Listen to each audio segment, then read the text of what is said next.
también Alfredo Taján, tengo el encargo personal de darle la bienvenida esta noche. Estamos muy contentos por dos razones, porque Alfredo está con nosotros en la térmica, todos conocemos y disfrutamos de su amistad y de su largo currículum profesional y literario. Y hoy es una noche especial porque está con nosotros Villarroca, que celebra una nueva edición, la enésima ya de su libro. Por lo tanto, todos estamos muy contentos y esperamos que disfruten con la charla que viene a hacer. Muchas gracias. Muchas gracias. ¿Se me escucha? No.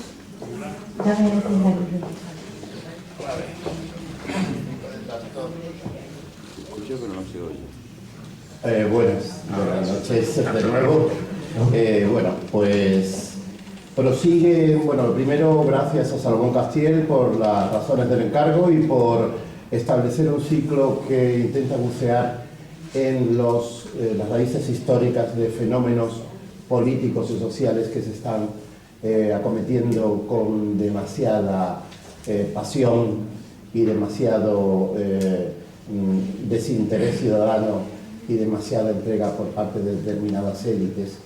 Y bueno, para ello inauguramos con una ponencia hace exactamente un mes, con una ponencia sobre el fenómeno del populismo, en la que Carlos Malamud disertó acerca de estos acontecimientos en torno a figuras del caudillismo internacional, ya sea el caudillismo de izquierdas, véase el régimen de Venezuela, ya sea el caudillismo y el nacionalismo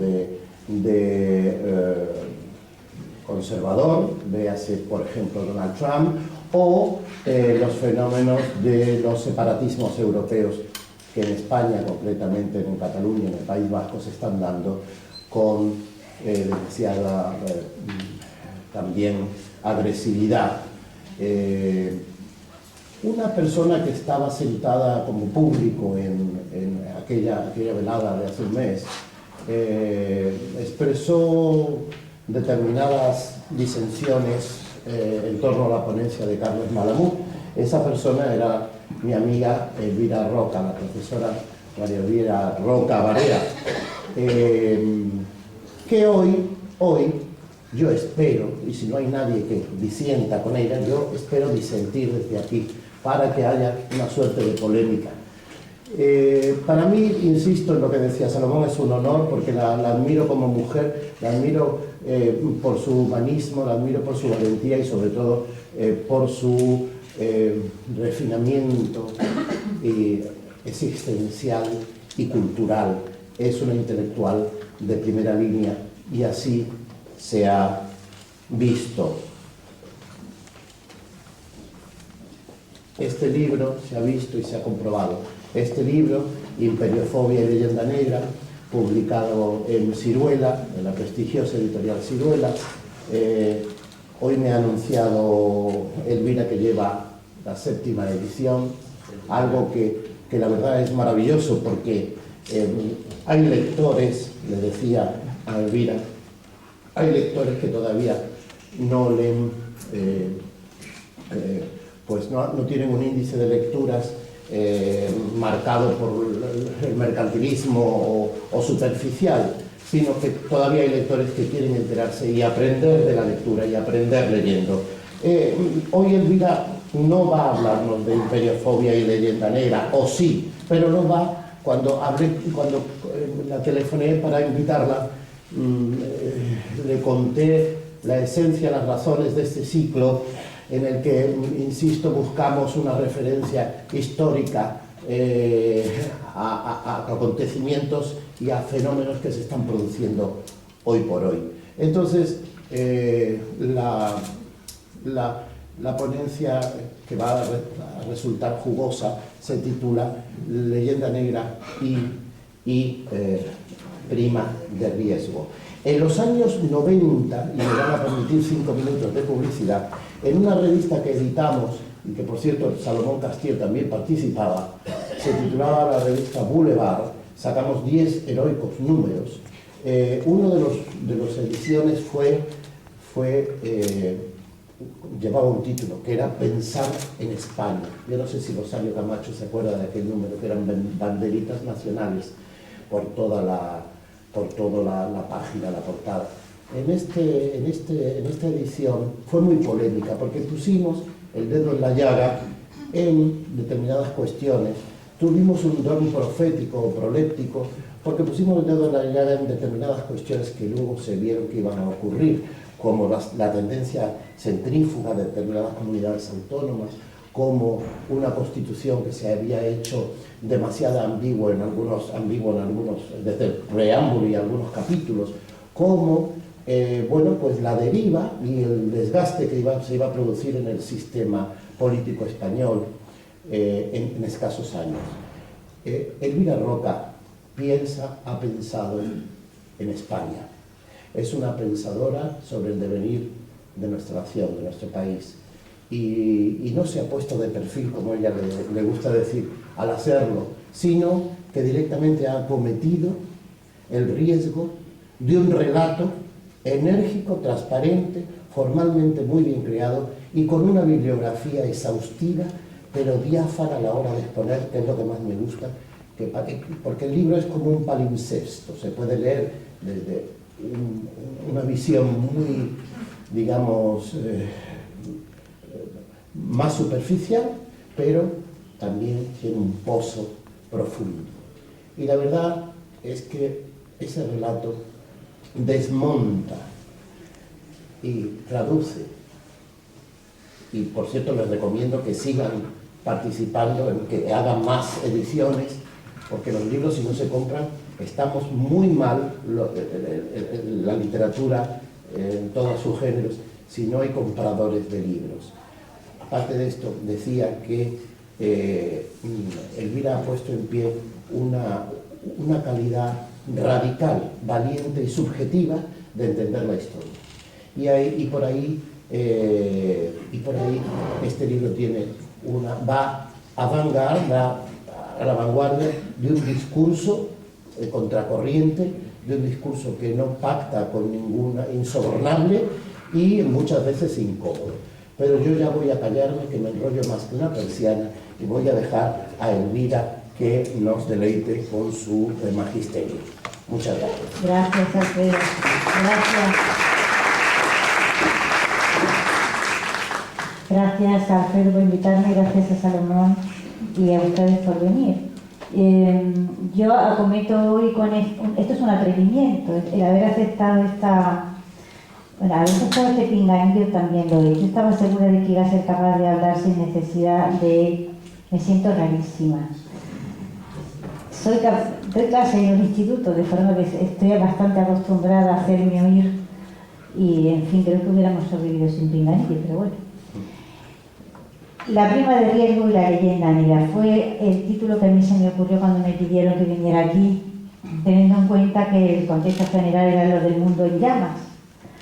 Y claro, y lo que a nosotros nos ha hecho arder en los últimos tiempos ha sido esto de la prima de riesgo, que nos ha salido por un riñón. De manera que la conexión entre la leyenda negra y la prima de riesgo para mí está muy clara, pero claro, para verla esto clara tuve que escribir 500 páginas. Y yo voy a intentar que ustedes la vean en muchísimo menos tiempo, empezando siempre por definir los conceptos, ¿no?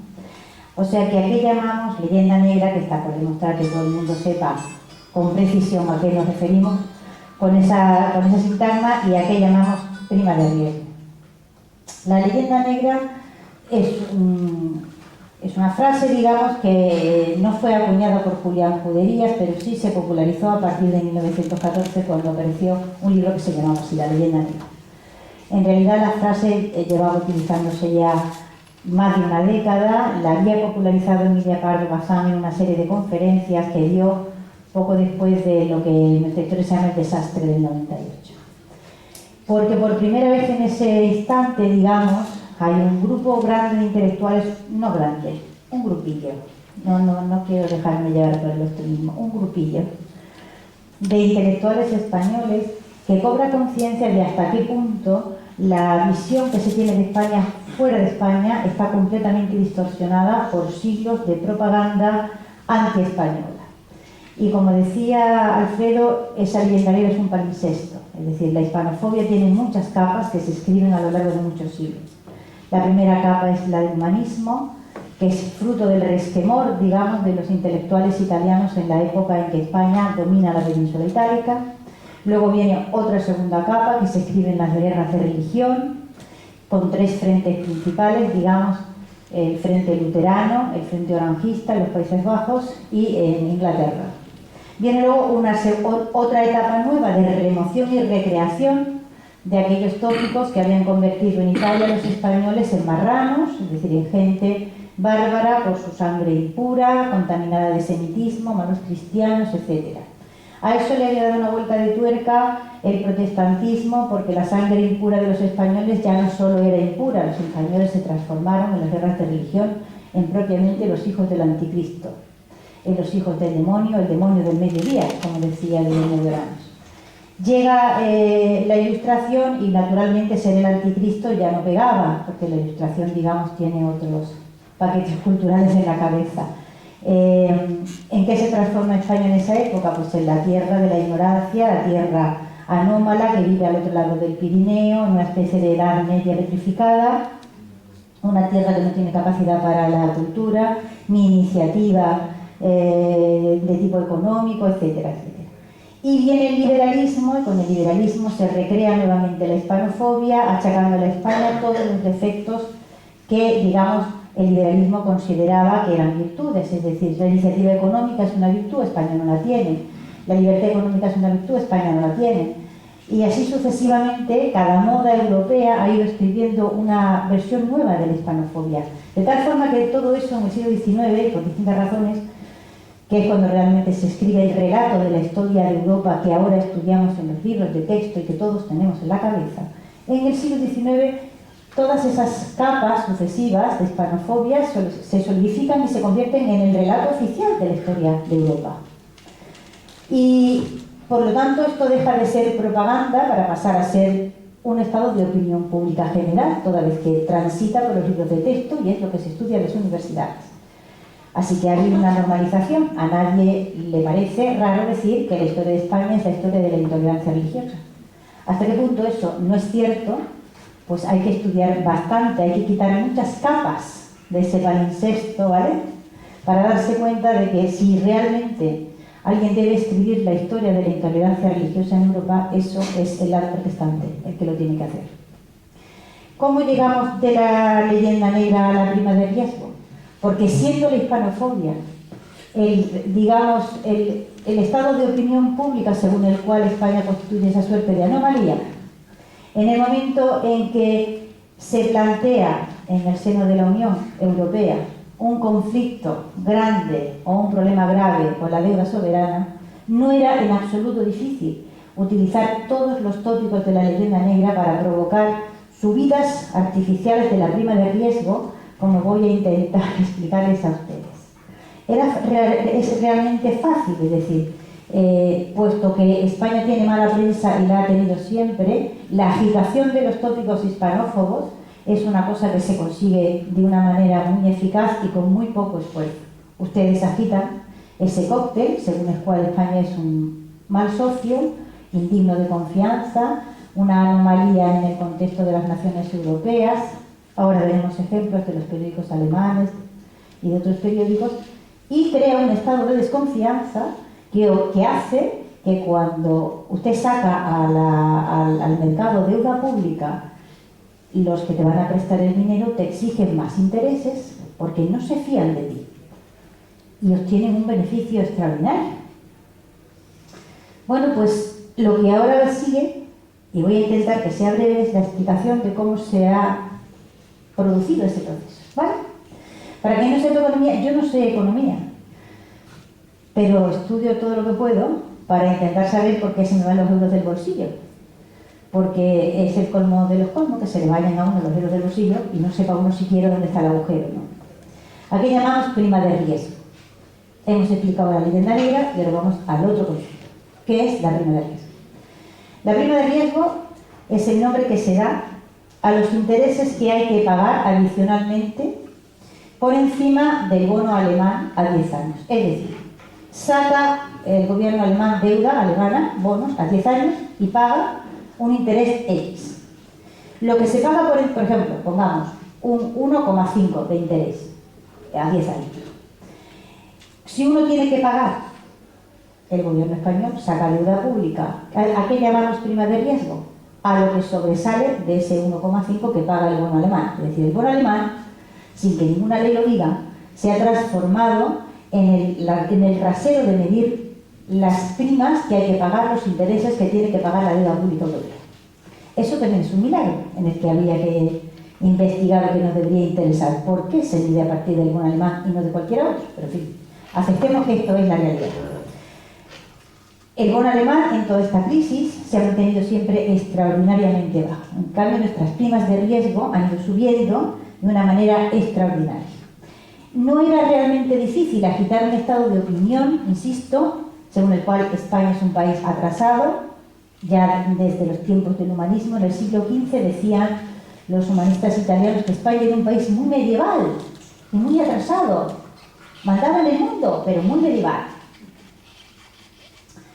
O sea que esto del cliché del atraso español lleva 5 siglos circulando por Europa, sin que nadie haya conseguido nunca materializar en qué consiste precisamente ese atraso, ¿no? El hecho es que se repite como un mantra, y cuando uno repite mucho algo, creo que lo dijo Lenin, ¿no? Una mentira, no sé cuántas miles de veces hay que repetirla, pero al cabo de un cierto número de tiempo, pues termina siendo perfectamente una verdad. Y esto es algo que ha sido una verdad en Europa, es decir, todos los románticos vinieron a España convencidos de que España era un país medieval. Exótico. Exótico. Y la vieron medieval, las criaturas. O sea, Carlos no se encuentra siempre un castillo. En algún sitio habrá un castillo. Y te preguntas, pero es que no lo hay al otro lado del Pirineo, pero no es igual. ¿Cómo va a ser igual? Bien. Voy a leer una cita de Paul Lafargue para que se den ustedes cuenta de hasta qué punto esto es un estado de opinión asumido.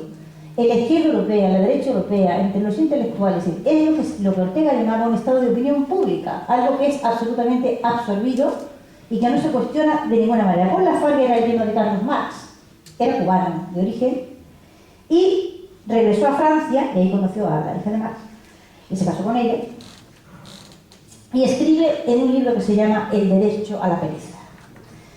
Dice, cuando en nuestra civilizada Europa se quiere volver a encontrar un rastro de la belleza natural del hombre, debe írsela a buscar a las naciones donde los prejuicios económicos todavía no extirparon el odio al trabajo. España, que lamentablemente está degenerando, puede todavía vanagloriarse de poseer menos fábricas que nosotros prisiones y cuarteles. El artista se regocija mirando al atrevido andaluz, al que estamos nosotros, moreno como las castañas, derecho y flexible como una vara de acero, y el corazón del hombre se conmueve al oír al mendigo, soberbiamente envuelto en su capa, agujereada, tratar de amigo al duque de Suna. Para el español, en el que el animal primitivo no está aún atrofiado, el trabajo es la peor de las esclavitudes. También los griegos, en su época dorada, despreciaban al trabajo, y ya hemos tropezado con los griegos. ¿Vale? Vamos a tropezar más con los griegos. Yo voy a intentar explicar hasta qué punto todo esto que ha sucedido en la crisis de la deuda es producto de un espejismo absoluto. Pero no es un espejismo gratuito, es un espejismo inducido y perfectamente creado por quien tiene capacidad para crearlo.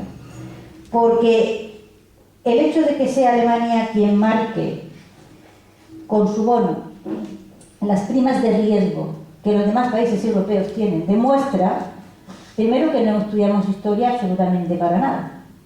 Y el hecho de que los demás hayan tenido que pagar esas enormes primas demuestran que hemos olvidado, por lo menos los españoles, lo básico de nuestra historia. Así que vamos a plantearnos la pregunta: ¿quién merece confianza en Europa y quién no la merece? Y yo he hecho algo que va contra mis principios, que es prepararme un pequeño PowerPoint. Pero es que resulta muy difícil explicar con palabras los gráficos. Así que los voy a ir enseñando y ustedes van a procurar, si es que se mueve el aparato. Ah, aquí está. Esto que tienen ahí, ¿lo ven bien? Regular, ¿no? Bien. ¿Razonablemente bien? Vale. Es que me tengo que levantar.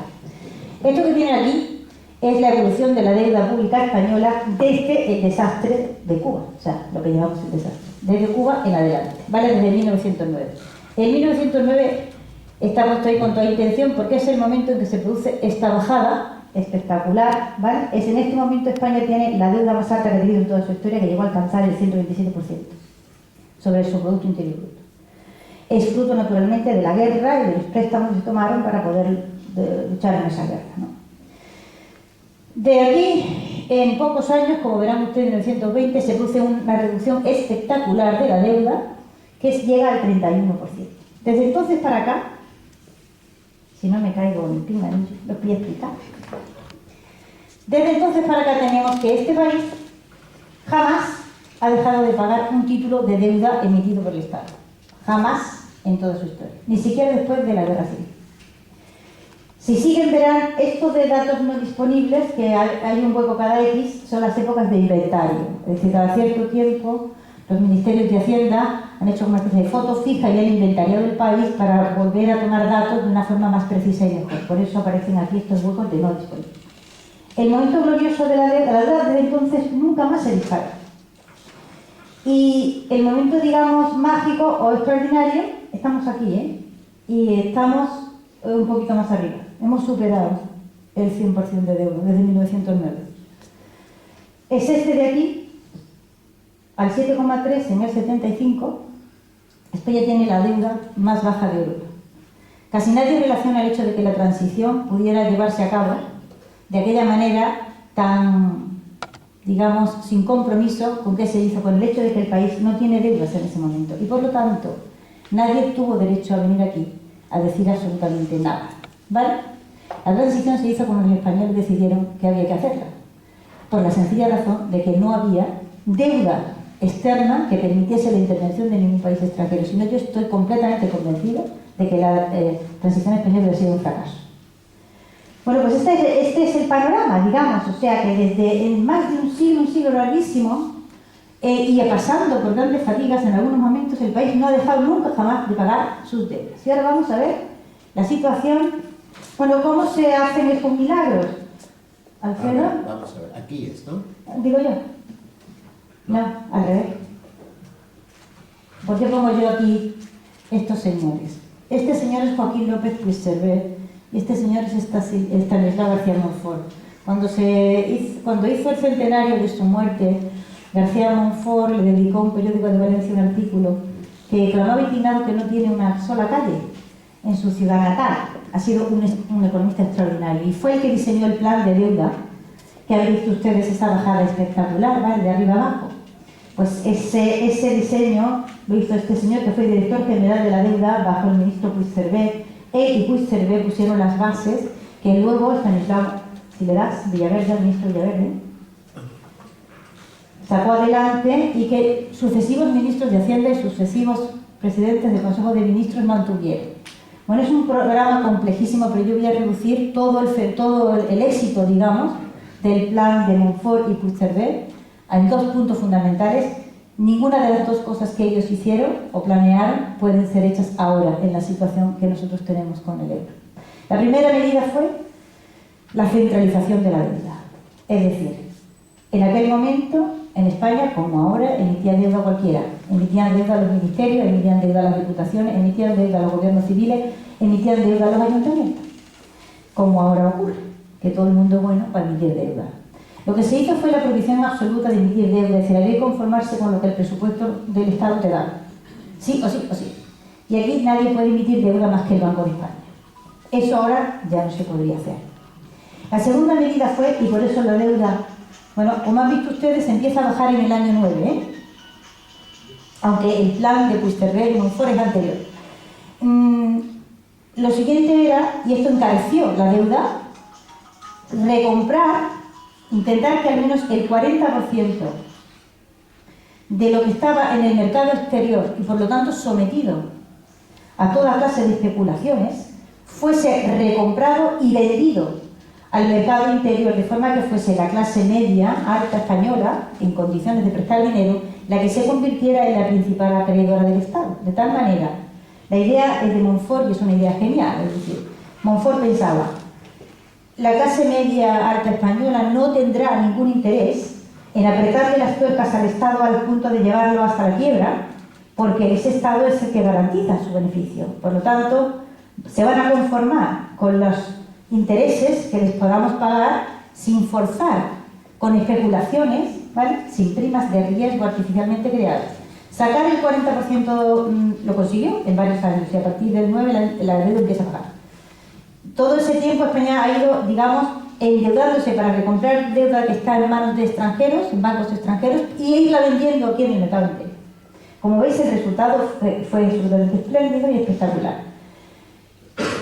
No hay en Europa un país que haya hecho una reducción de deuda a sus solas expensas, es decir, sin ayuda extranjera de ninguna clase, como la que protagonizó España en la primera mitad del siglo, en la primera parte del siglo XX, ¿vale?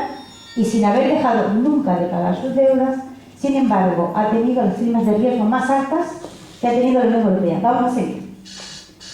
No, sigue más, por favor. Más. Fíjense ustedes que en el año 12, estamos en el 12, Italia tiene, el año 12 marca el punto álgido de la prima de riesgo española que llegó al subir al 6,5, ¿vale? La prima de riesgo italiana siempre por debajo, la vamos a ver ahora después. Fíjense, en el año 12 Italia está al 126% de endeudamiento, el Reino Unido está en el 85% de endeudamiento sobre el Producto Interior Bruto y España está en el 85%. Y sin embargo, solo España tiene ese problema brutal de la prima de riesgo que está, digamos, levantando todos los techos y que va a costar un dineral. Vamos a seguir, Alfredo. Quédense con esa fecha. ¿Sigo? Sí, ahí estamos. Rentabilidad de los bonos a 10 años. España con Italia. Fíjense ustedes el bono italiano a 10 años y el bono español. La diferencia entre el uno y el otro. La prima de riesgo española siempre más alta, para un nivel de endeudamiento muy inferior al que Italia presenta. ¿Vale? Seguimos, Alfredo. Gracias. Bueno, así fue como nos convertimos en PIGS, ¿vale?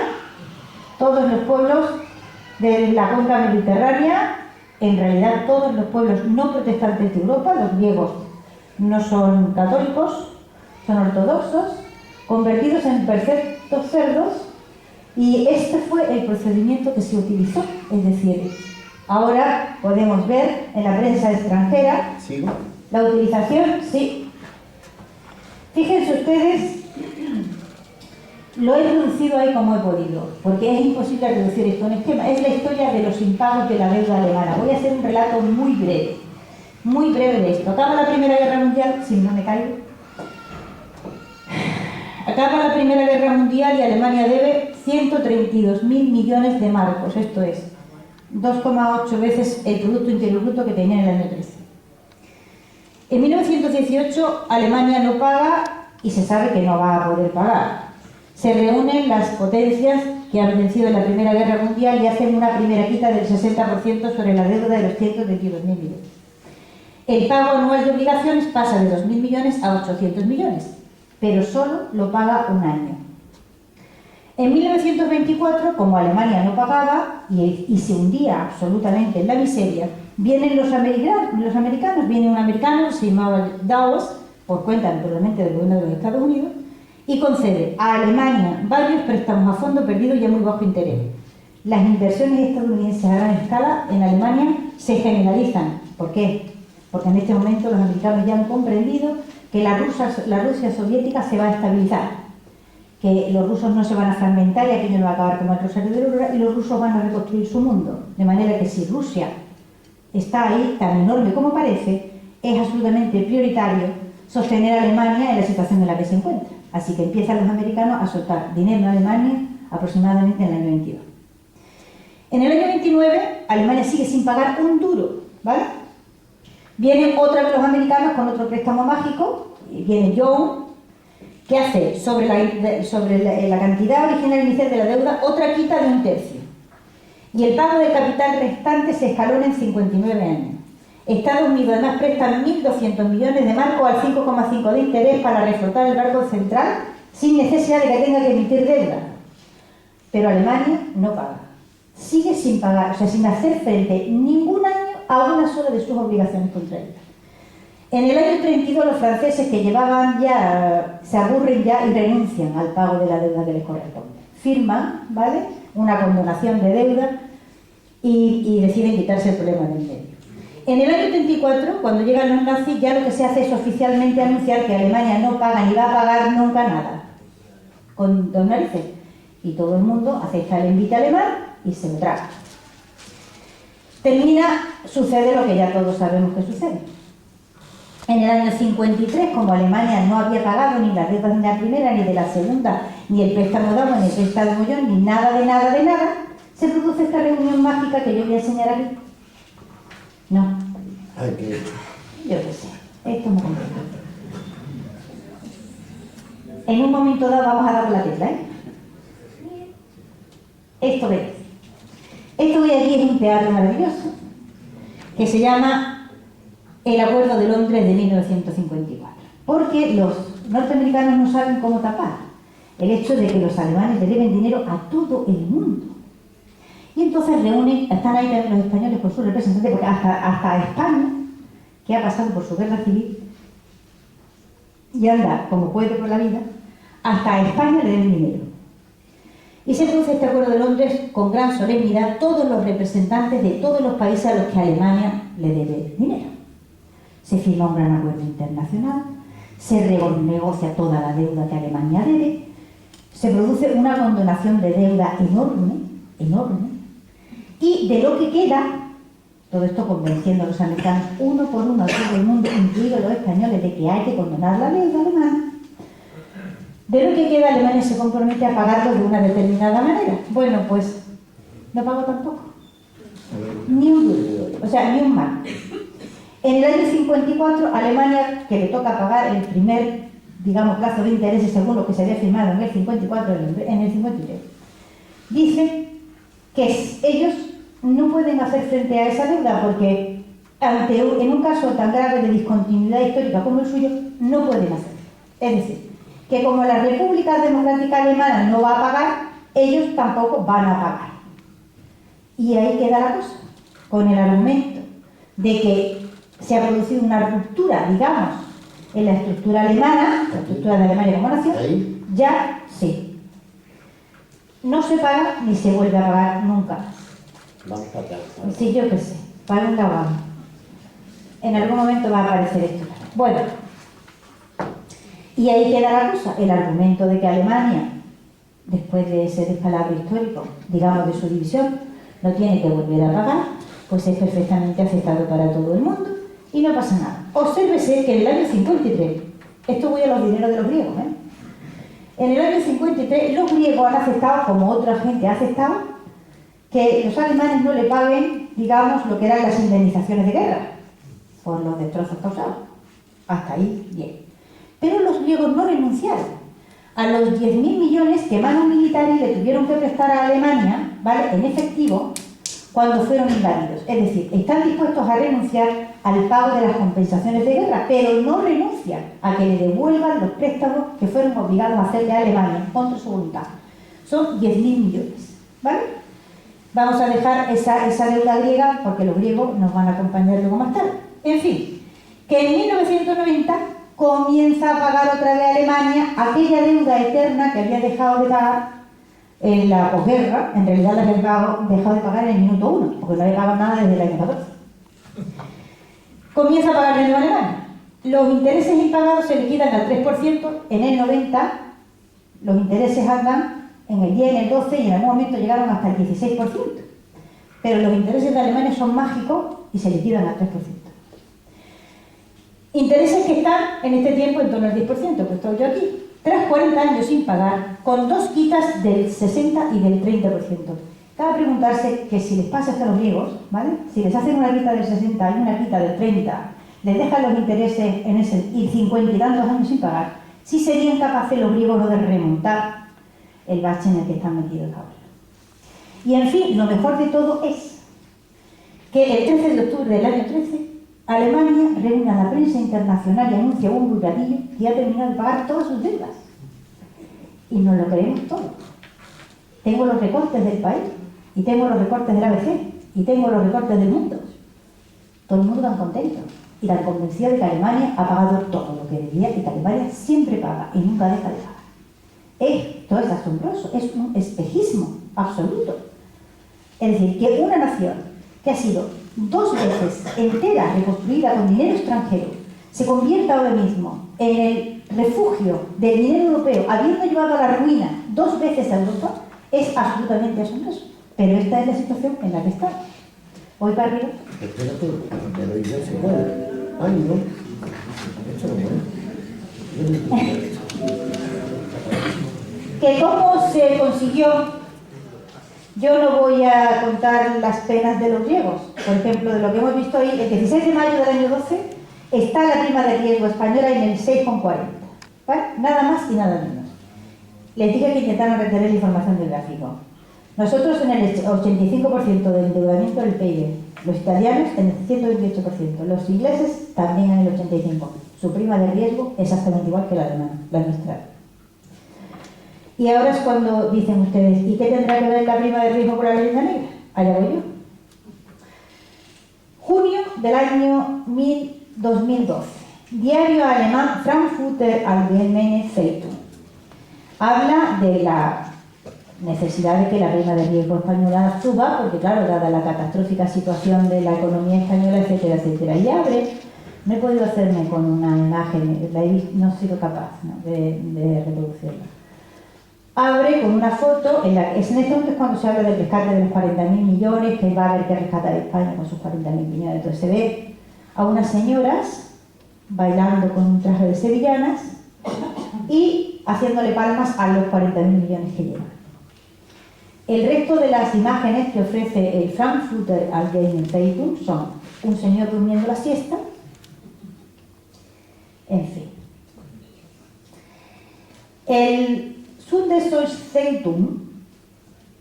saca el artículo, es la editorial del periódico, y dice: España, una crisis de 500 años. Y declara: el Estado español del siglo XX es una vuelta a la Inquisición. En fin, no voy a seguir. Pero es increíble, con tanto becario, que no haya nadie hecho una tesis doctoral sobre el uso de todos los tópicos de la hispanofobia en lengua inglesa, en la prensa internacional, ya sea Financial Times, ya sea The Economist, en fin, y en la prensa alemana. Es asombroso que esto no sea, porque esto nos ha costado un riñón, ¿vale? Esto nos ha costado un riñón. ¿Qué es? Ahora vamos a lo que ellos han hecho y vamos ahora a lo que hemos hecho nosotros. Cuando se plantea el enorme problema de la crisis griega, surge un concepto que al que le seguí la pista durante un tiempo, que a mí me llamaba mucho la atención, porque una parte de lo que nos pasaba era, parece ser, efecto del contagio griego. La palabra contagio en economía significaba una cosa, pero desde que la crisis de la Unión Europea con las deudas soberanas ahora significa otra. Un contagio en economía se supone que se produce, por ejemplo, un efecto de contagio es lo que le pasó a Alemania cuando el crack del 29 en los Estados Unidos. Es decir, la economía alemana era muy dependiente de la economía de los Estados Unidos, que la mayor parte del intercambio comercial alemán era con los Estados Unidos, y por lo tanto cuando la economía norteamericana pincha, detrás se va corriendo la economía alemana. ¿Por qué? Pues porque tiene una cantidad grande, digamos, de dinero circulando de un sitio para otro. Pero con la crisis griega hay que redefinir el sentido del contagio económico. Porque ya contagio no significa, es decir, si la economía griega se viene abajo y quiebra, ¿a quién tenía que haberle afectado eso más que a nadie? Pues a su principal socio comercial. Hasta ahí la lógica del contagio económico, ¿no? Pero ese socio era Alemania, que no se ve afectado. El contagio griego en economía, en esta crisis, ha terminado significando una especie de contagio racial. Resulta que lo pasado en Grecia afecta a los italianos, que tienen relativamente muy poca actividad comercial vinculada a Grecia, y a nosotros también, que tenemos todavía menos. Es decir, que la enorme crisis griega resulta que nos repercute a los italianos y a los españoles, pero no por vínculo económico, digo yo que será por vínculo racial, porque otro vínculo no se ve claro. Es decir, a quien tenía que haberle repercutido la crisis es a Alemania y no le repercute. Es decir, hemos transformado, ¿vale?, un efecto económico en un efecto social. Por efecto, claro está, de cómo hemos manipulado viejos prejuicios que están absolutamente asentados en la mentalidad europea y contra los que los países del sur, así sean católicos, como ortodoxos, como españoles, no han hecho absolutamente nada. Y de entre todos los perjudicados en el grupo de los PICs, que gloriosamente nosotros encabezamos, España siempre pagando más que todos los demás. Porque era tan fácil referirse a la Inquisición, era tan fácil referirse al atraso español, era tan fácil. ¿Cómo no lo haces? Y ganas el 2% más, el 3% más, el 4% más. Es que era muy fácil, ¿vale? Esta situación, digamos que ahora mismo, tal como está planteada la Unión Europea, con el euro como moneda común, ningún país que tenga un problema de endeudamiento grave, y el nuestro lo tiene, puede luchar contra él. Sencilla y llanamente porque no tenemos ningún control. O sea, lo que hicieron Puigcerver y Montfort ya no lo podemos hacer. No lo puede hacer ningún país que esté en la zona euro, porque no controla su moneda. Los beneficios que esto le está trayendo a Alemania, solo Alemania lo sabe. Me remito a un informe de un instituto alemán de investigación que se llama Instituto Alemán de Investigación Económica de Halle, IWH, que declara él mismo: Alemania ha ahorrado 100.000 millones gracias a la crisis griega, de tal forma que aunque los griegos no pagaran los préstamos que le deben a Alemania, ya habrían ganado todo lo que prestaron. No hay que dejarse arrastrar por el pánico, nunca, en ninguna situación. Los ingleses lo han hecho. Y ante la perspectiva de una Europa dominada por la moneda que Alemania controla, porque lo que ha hecho salir a la Gran Bretaña de la Unión Europea es el rechazo a la hegemonía alemana en el seno de la Unión. Claro, lo que nos gusta a todos pensar es que les va a ir fatal a los ingleses. Esto está por demostrar. Lo que está claro es cómo nos está yendo a nosotros. Nuestro problema de endeudamiento no va a bajar, ni el de ninguna otra nación atrapada en este problema. Porque la situación es perfecta absolutamente. Conviertes la enfermedad en una enfermedad crónica, procuras no matar al enfermo y lo conviertes esos estados en un mecanismo de recaudación para pagar la deuda. Y así estamos y vamos a seguir. Si os fijáis, la crisis grave es el momento en que se pensó de la quiebra, esto ha pasado y sin embargo el endeudamiento no ha descendido. Lo que ha ocurrido milagrosamente es que este problema ha desaparecido de la opinión pública. Hemos tenido 2 elecciones y todavía estoy esperando que haya algún candidato que se le ocurra decir que este país tiene un problema gravísimo de endeudamiento. Pero el hecho es que no vamos a ser capaces de producir dinero suficiente como para pagar esa deuda. Y que esa deuda va a condicionar no solo nuestra vida futura, sino la vida de nuestros hijos. Y que si no nos espabilamos, torpes como mulas como somos para esto, pues las décadas que vienen van a ser muy entretenidas en el pagar todos. Y Alemania, desde luego, habrá conseguido una hegemonía en Europa que jamás pensó que podría lograr, que intentó lograr de muchas maneras y muchas veces y no consiguió por ningún otro medio. Y aquí estamos todos mirando a ver qué es lo que pasa en el horizonte. Pero el horizonte no se va a mover si no lo movemos nosotros, es decir, los que estamos siendo claramente perjudicados por esta situación. Y es todo lo que tengo que decir. Muy bien dicho, un aplauso.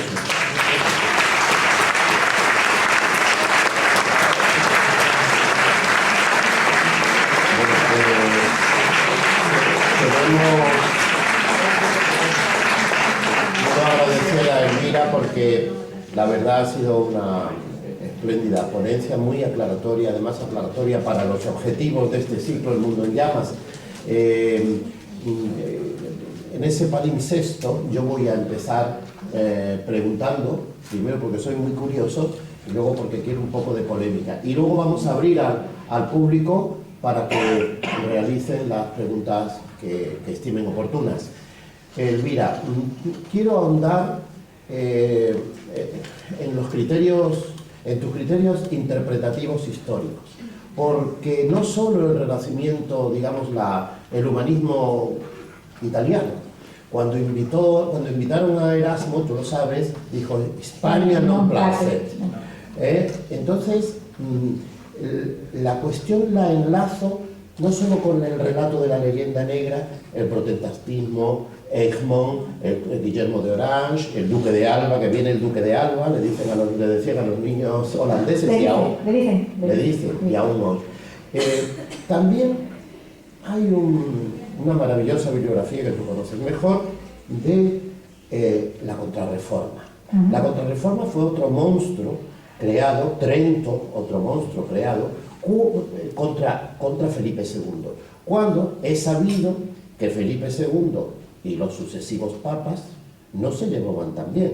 Es decir, por supuesto, era defensor de la fe, que también lo fue Enrique VIII. Lo que pasa es que también borramos, Enrique VIII, el Barba Azul, también fue defensor de la fe. Entonces, la pregunta es, primero la pregunta del flashback, ¿no? ¿Por qué este relato ha conseguido consolidarse en problemas, como tú has dicho, el problema económico se traslada a un problema histórico y social? Ese es el primer planteamiento. Y el segundo planteamiento es que Elvira coincides con el que fue historiador del arte y alcalde de Roma, Argan. En el año 70 y pocos, dijo Argan que la Unidad Económica Europea iba a ocasionar que los países más ricos se hicieran todavía más ricos y los países más pobres se empobrecieran más, por cuestiones de índole histórica. Él se refería a Italia, pero también se refería a todo el flanco sur. Alemania defiende su deuda por razones objetivas en una parte, el Tratado de Versalles, que produjo la Segunda Guerra Mundial, porque los berlineses se comían las ratas. Eso también tenemos porque le hicieron un bloqueo precisamente Theodore Wilson. Entonces, todo esto, me gustaría a mí que hicieras una reflexión y sobre todo el último, ya me callo, la última pregunta.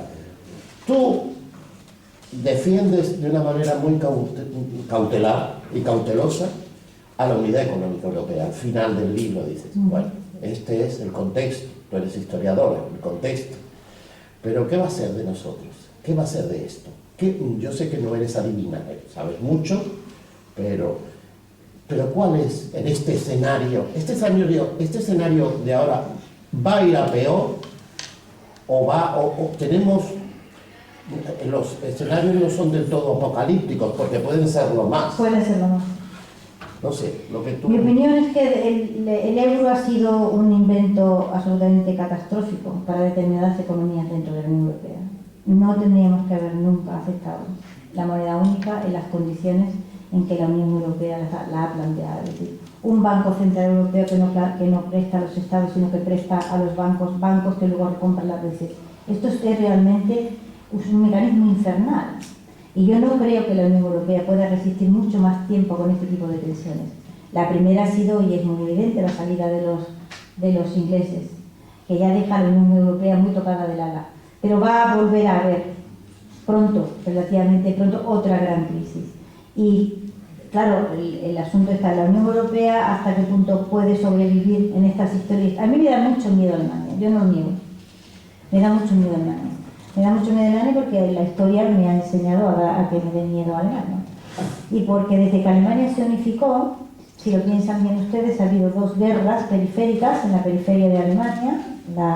Las dos tienen que ver con los territorios tradicionales de expansión de Alemania y en el hecho de que esas guerras se hayan desencadenado, Alemania ha tenido bastante que ver, la política exterior alemana. Me refiero a la guerra de Yugoslavia y me refiero a la crisis de Ucrania, ¿de acuerdo? De manera que Alemania se ha unificado hace 5 minutos y ya ha provocado 2 guerras. Así que, ¿cuál será, digamos, el próximo movimiento equivocado de Alemania? No lo sé. Alemania tiene una ventaja enorme y es que es lo único que hay enfrente de Rusia. Y mientras Rusia exista, Alemania es un pozo sin fondo en el sentido de que va a recibir ayuda norteamericana y tolerancia de todos los colores y sin pedir cuentas, ¿no? Pero esto nos afecta mucho a todos, a todos. O sea que yo, mientras la moneda permanezca, es posible que la Unión Europea pueda sobrevivir y reestructurarse, pero no mientras el euro siga siendo el nudo gordiano que liga las deudas del norte y el sur.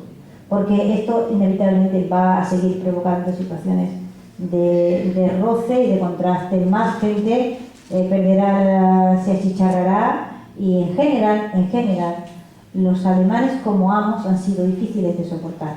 Y no creo que esta vez se caractericen por su moderación. Me van a permitir que lea algo que encontré hace relativamente poco y que, bueno, me llamó la atención por dos razones, pero una de ellas es porque qué trabajito le cuesta a los alemanes disimular.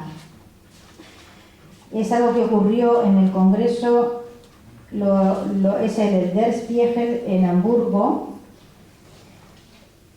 periódico alemán, sale el 21 de noviembre. Estamos en pleno tomate de la crisis de deuda, ¿no? Noviembre de 2011. Y Volker Kauder, que es el jefe de grupo de la CDU en el Bundestag, se vanagloria en el Congreso y dice literalmente: este es un gran momento, en Europa ahora todo el mundo habla alemán. Aviso a navegantes.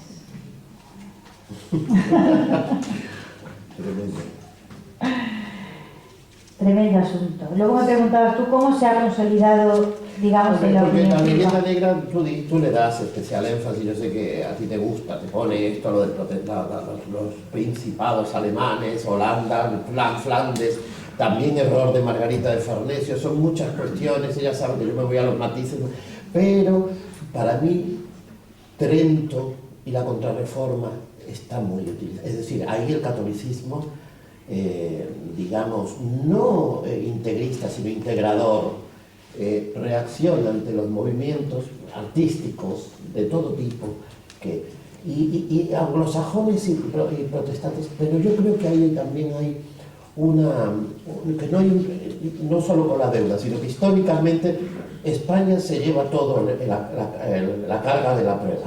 Sí. No solo, España carga digamos, con todo. el catolicismo italiano, todo el peso de la púrpura. Diplomáticamente, tú lo sabes, va por un lado el Vaticano, como ha ido siempre, para un lado y para otro, y Felipe II, aunque era el príncipe de la fe, iba por otro. Quiero decir que hay determinados factores incluso más amplios que la... Pero hay un factor principal, que es el hecho de que España no tiene una iglesia nacional. Es decir, los católicos no tienen iglesias nacionales. Y hasta qué punto esto es importante en este contexto, pues, en fin, hoy empezaba yo el barroco con mis alumnos y leo con Reforma contra Reforma y el contexto del barroco, y leo una frase gloriosa del autor del libro que dice que el efecto de la reforma y la contrarreforma es haber provocado que la religión cristiana se transforme en un fenómeno privado en el ámbito protestante y por el contrario continúe siendo lo que había sido en el mundo católico. Barbaridad mayor es difícil de imaginar. Es decir, lo que justamente hizo el protestantismo fue transformar el cristianismo en iglesia nacional. Y el delito contra esas iglesias ha sido el delito de lesa patria. O sea, si de pronto pensémoslo en frío, una nación cuya cabeza tiene que pertenecer es al mismo tiempo la cabeza religiosa de esa nación. Una nación en la que los ministros hasta hace pocas décadas, si no pertenecían a la religión del Estado, no podían ser ministros. Una nación en la que hasta hace relativamente poco, si no pertenecías a la religión del Estado, ni siquiera podías ser funcionario. Bueno, pues es el Reino Unido de la Gran Bretaña, ¿vale? Que tuvo como delito hasta el año 76 la blasfemia contra la Iglesia Nacional. Nosotros no tenemos una Iglesia Nacional. El catolicismo no pertenece a ninguna de las naciones católicas. La nación no es la dueña de la religión que se practique. Por lo tanto, el delito religioso en las naciones católicas siguió siendo un delito religioso, pero en las demás se transformó en un delito contra el Estado. Ese es un punto de vista que al católico le cuesta muchísimo encajar. Y como vivimos en un organigrama mental que es el que ha dibujado el protestantismo, nos cuesta extraordinariamente orientarnos en ese mundo. El protestante ha inventado la propaganda y el católico no se orienta ahí ni loco. No hablo de católico creyente, hablo de los países de cultura católica. sea uno creyente o no, esto es absolutamente, da exactamente igual, la creencia religiosa que uno tenga. Nosotros no tenemos la costumbre, mentalmente no sabemos representar una realidad para ocultar sistemáticamente lo que debajo de ella subyace. Es decir, ni loco se inventa un católico una cosa como daños colaterales. Le llama un muerto. Y ya está. Un muerto en la guerra. Un muerto civil. No le llama daño colateral. Ni loco se le ocurre a un católico inventarse una cosa como crecimiento negativo. Le llama pérdidas. Y se acabó. Y así sucesivamente. Es decir, ese mundo del eufemismo constante y la dificultad que el católico tiene para orientarse en el mundo de las palabras, escribe Locke la epístola a la tolerancia para decir que no hay que tolerar a los católicos y le llama a eso epístola de la tolerancia. Lo escribe un católico y en la vida se le ocurre llamarle a eso epístola de la tolerancia, aparte de que se avergüenza de Locke. Claro, el inglés no se avergüenza de Locke, ni nosotros tampoco. Y seguimos estudiando su epístola de la tolerancia, en la que dice que hay que acabar con los papistas, ¿vale?, como el ejemplo mayor de tolerancia religiosa y uno de los textos fundadores de la democracia. Es decir, no nos orientamos en el organigrama mental que el protestante tiene, que lleva desde hace 5 siglos viviendo a 2 niveles, ¿vale? Uno es el nivel de las palabras y otro es el nivel de los hechos, de las realidades.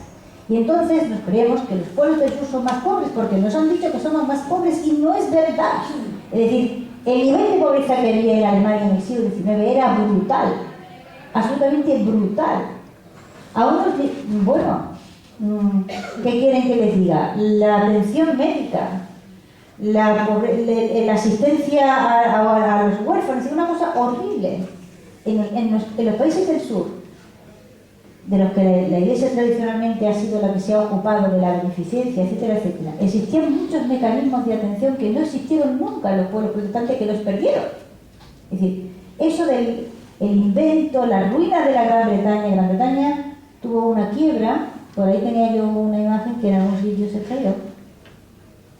En el año 70, justo cuando España está en ese momento bajísimo de la deuda, en el 75, el más bajo que ha conocido la historia moderna, quiebra la Gran Bretaña en el año 76, ¿vale? Callaghan presenta suspensión de pagos y tiene que pedir un préstamo urgente al Fondo Monetario Internacional porque literalmente no puede pagar a los funcionarios, ¿vale? En el 76, justo cuando España tiene su deuda en el 7%. Y es curiosísimo observar. Lee uno la prensa española y francesa, italiana, con qué cariño, con qué, cómo se quiere arropar a los ingleses. Ánimo campeón, tú puedes, aquí no pasa nada, qué trasquín más tonto hemos tenido, pero nada, que estamos todos para ayudar. Y hay que ver la reacción brutal de la prensa en esas mismas lenguas cuando exactamente lo mismo le pasa a los griegos. Y yo no estoy diciendo que los griegos no hayan cometido errores, estoy diciendo que los errores que los griegos han cometido los han cometido otros, tan grandes o más grandes, y que no están pagando tanto. Y que estamos siendo todos muy torpes, porque todos los países unidos por ese PIX con que han sido calificados tenían que haber plantado cara a esta situación hace ya muchísimo tiempo. Y lo que hemos hecho ha sido huir. Es decir, lo que hemos hecho ha sido huir de los griegos, huir del contagio griego, decir que nosotros no tenemos nada que ver, que nosotros a ese grupo no pertenecemos, no, sí pertenecemos, y además deberíamos estar muy orgullosos de pertenecer a él. No teníamos que haber dejado solos a los griegos jamás en este envite. No pueden resistir, y si han podido con ellos, podrán con más. Es decir, lo que está claro es que alguien va a pagar la factura de esta deuda, y no van a ser los pueblos que en el norte de Europa han provocado una burbuja crediticia que ahora se llegan a afrontar. Ustedes dirán, hombre, es que las deudas hay que pagarlas. Sí, pero las deudas son un problema de dos. ¿Hasta ahí estamos de acuerdo? Uno que pide y otro que da, a cambio de un beneficio. El problema con la moneda única ahora mismo es que uno ni siquiera puede quebrar, ¿vale? Ni siquiera puede suspender pagos, que era algo que la libertad soberana de los estados antes permitía. Ahora no. Fíjense ustedes lo que pasó la noche gloriosa del referéndum griego. A mí no me interesan cifras en tanto que podemita o cercano a la izquierda, me da exactamente igual. Tsipras me interesa como griego, no me interesa como izquierda. Hay que intentar sacar los problemas del asunto de la izquierda y la derecha, porque es que si no, no nos orientamos para nada. Lo que Tsipras intentó hacer la noche del referéndum es justo lo que los islandeses habían hecho hacía relativamente poco tiempo. Toda Europa admiró a los islandeses por romper las reglas del juego. Y en cambio toda Europa dijo de los griegos absolutamente barbaridades por intentar, que no pudieron, intentar hacer lo que los islandeses habían hecho, es decir, no pagamos. Punto. Vamos a asumir que no podemos pagar, porque el que presta tiene que asumir que puede ocurrir que aquel a quien se le presta en un momento determinado no puede pagar. Tanto como se piden préstamos de forma irresponsable, también se dan préstamos de forma irresponsable, pienso yo.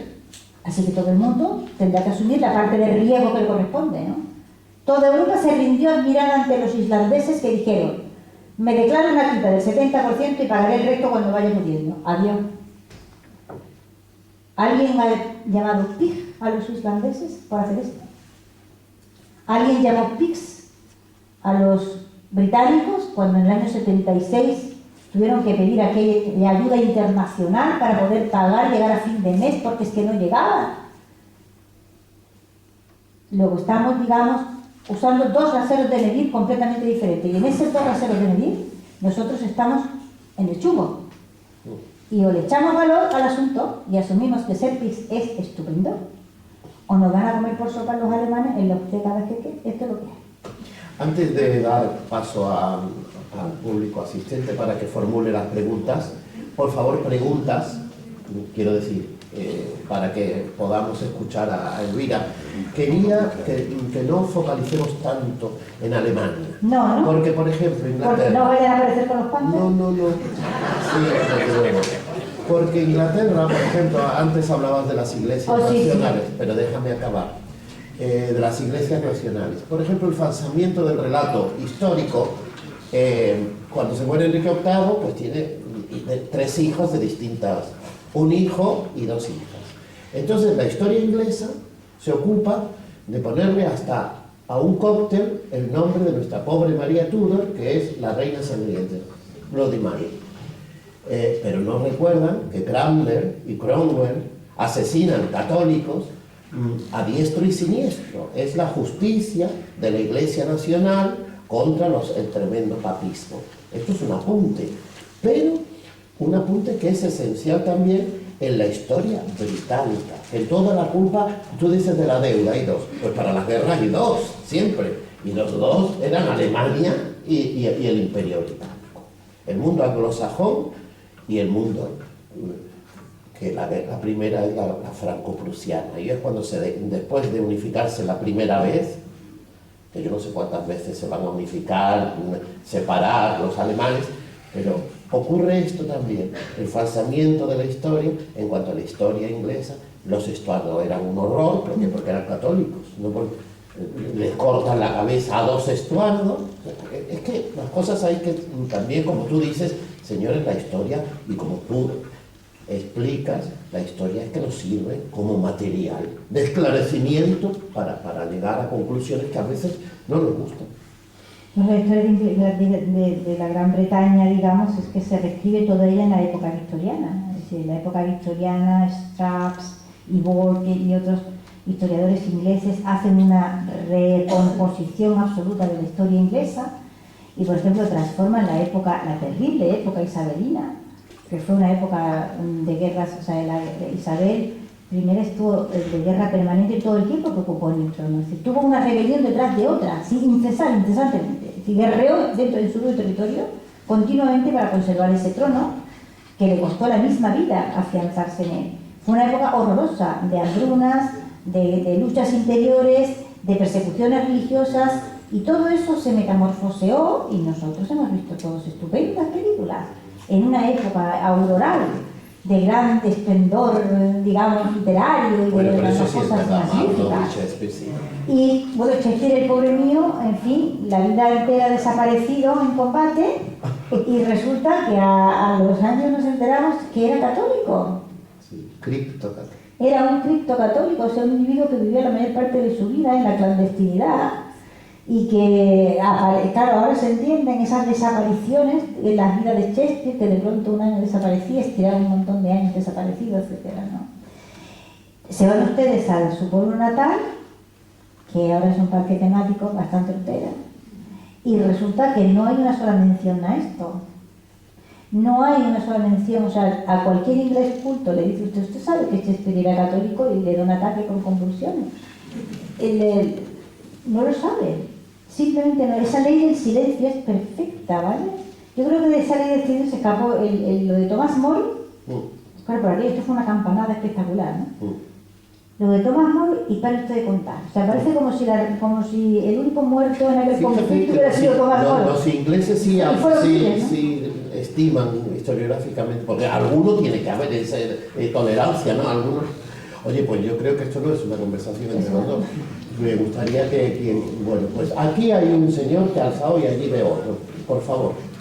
Que abundando en lo de la ley del silencio, que también es que los ingleses son maestros, y me refiero al genocidio que provocó Inglaterra sobre el pueblo irlandés, que verdaderamente ¿cuántos españoles conocemos ese genocidio? Se habla hoy día mucho de los genocidios, pero el genocidio inglés, que lo cita Elvira en el libro, yo lo he conocido ahora y leo un poco de historia. Y sin embargo, el genocidio fue en 1845, ¿no? Y verdaderamente es un hito fundamental de la ley del silencio, que son maestros los ingleses.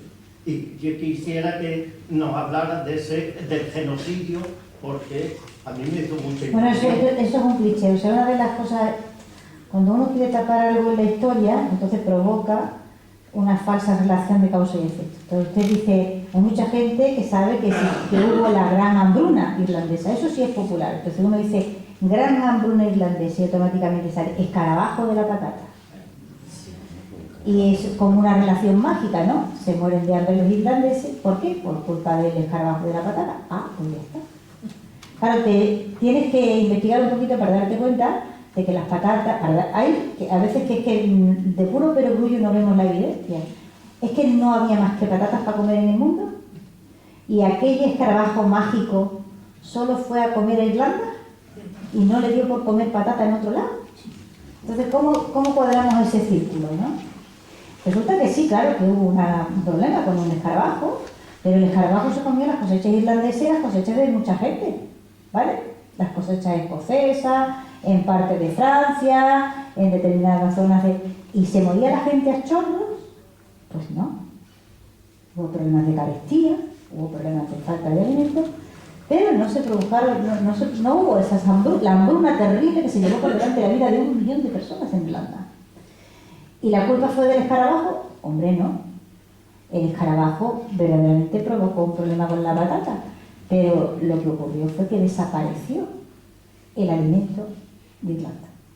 Es decir, hubo unas exportaciones masivas de trigo y de toda clase de alimentación, y el asunto está en si fue realmente un complot. Se sacó alimento de Irlanda como no se había sacado nunca antes. Se exportó todo lo que se podía comer de Irlanda, y claro, no había comida. La población protestante de Irlanda, que también hay, no sufrió las consecuencias de aquella hambruna y de aquella falta de alimento. El asunto es horroroso de contar, todo desde el principio. Bueno, y hay otros escenarios, por ejemplo, Inglaterra en Sudáfrica, ¿no?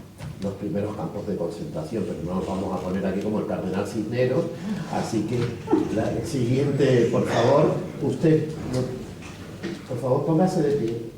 Sí, no puede. No, pues siéntese. No, sí. Buenas noches a todos. Buenas noches. Mi nombre es Luis Manuel. Yo no soy un experto en economía ni tan siquiera un estudioso. Mi aportación de en algún tema Era usted en el talento y encontrarán allí recibo mi perspectiva de crecimiento cultural. Dicho esto, quiero deciros que me sorprende evidentemente una de estas cosas que están hoy poniendo sobre el tapete tengan de relieve un papel de víctima en nuestro país. Yo creo en gran medida, aunque ello es así, al parecer yo no puedo decir lo contrario, no tengo herramientas para afirmarlo, pero hay una mutua coincidencia en el papel que juega la Iglesia, la religión, en el desarrollo intelectual y la capacitación de los países. Poniendo como ejemplo el breve, aunque no conocido engaño por la gente, de pagar los impuestos, a no pagar los impuestos, a pagar los impuestos. Todos los partidos dicen de bajar los impuestos cuando van a una elección. ¿Por qué? Si bajamos los impuestos, nos harán menos infraestructura, habrá menos políticas sociales. ¿No será que lo que existe realmente es una preocupación y una falta de confianza hacia la gestión que pueden hacer los partidos en los gobiernos y que precisamente se traduce en bajar los impuestos para que nosotros no se por eso? Otra cuestión. Realmente, a mi parecer, siempre claro, ocurre de que muchas veces huimos de las frases lapidarias porque nos decimos con frases lapidarias y algo más. Hace muchos años, 300 años después de la que dijera Santa Teresa de Jesús, conducís, si leéis, leed y conduciréis. Si no leáis, no conduciréis. O sea, leed para conducir.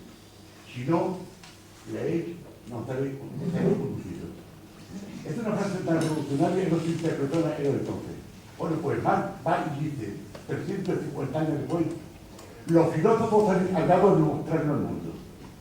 Nos han dicho, el mundo es redondo. Hay playas, hay montañas, hay desiertos, etcétera, etcétera. Pero nosotros, y hablan en un plural extensivo, somos quienes tienen la obligación de transformarnos. El elemento de transformación se ha planteado por parte de la izquierda y de la derecha en estos 150 años de historia. Sobre todo en esto está conformado las naciones. Miramos Italia, muy por encima, vemos que esta es más perjudicada en la propia España. Más perjudicada, no lo sé. Eso dice alguna idea. Muchas gracias. ¿Ya hay más? Vamos. No, para nada, por favor. Bueno, no sé lo que iba a decir ahora. Ay, perdón. Elvira, muchas gracias por tu disertación y te felicito una vez más. Gracias. Bueno, planeaba decía lo de la víctima, ¿no? El complejo de víctima. Yo creo que las víctimas dejan de serlo en el momento en que reconocen su condición y se niegan a seguirlo aceptando. Lo que le ocurre a este país es que desde el siglo XVIII tenemos unas élites intelectuales que han aceptado el relato de la historia de España que otros han contado con todos los tópicos de la hispanofobia absolutamente vivos.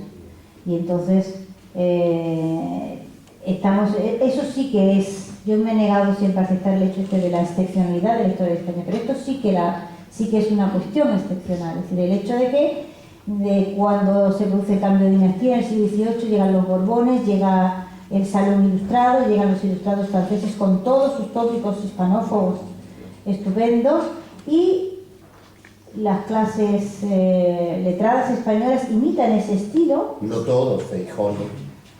Bueno, Feijóo. Pero el resto de la expedición a gran escala, ¿no? Y se produce ese siglo XVIII que, que en nuestro arte es casi un secarral, ¿vale? y que es el producto de ese extrañamiento, y es una cosa que a Ortega, yo le doy muchas vueltas a esto, ¿no? Ortega lo inquietó toda la vida, ¿no? Esa especie de separación que hay en este país entre el pueblo, la gente normal y las élites intelectuales que parece que no tienen conexión. Y esto es un problema grave que este país tiene. El hecho de que cuando aprieta el zapato, cuando la situación se pone mala, pues un inglés mira a sus élites y va detrás. Y los españoles se ven solos ante el peligro, como se vieron, por ejemplo, en la situación de la Guerra de la Independencia, cuando la invasión francesa, que, bueno, todos sabemos lo que pasó con la mayor parte de las clases letradas, intelectuales, etcétera, etcétera, ¿no? Los afrancesados. Los ingleses no tuvieron afrancesados, ¿vale?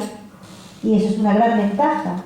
Una nación, un pueblo que puede confiar en sus clases dirigentes, sus grupos letrados, sus élites, y sabe que, digamos, están al frente responsablemente. Nosotros tenemos ahí una brecha brutal y es lo más inquietante en todas las situaciones de gravedad que se puedan plantear. A mí, desde luego, lo que más me preocupa.